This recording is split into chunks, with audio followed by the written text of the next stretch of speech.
நெஞ்சம் துணிய துணையாய் வருவாய், நேர்மறை உணர்வுகள் பெருகிடச் செய்வாய்.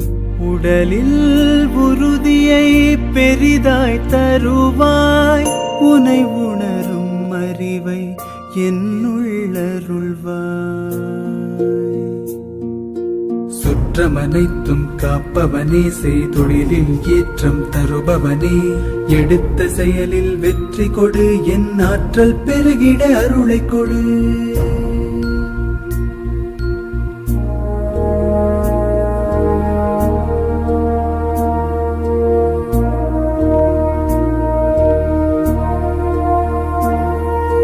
கருவாக்கி உருவாக்கி எனையாண்டு காத்தருளும் இறைவா நன்றி.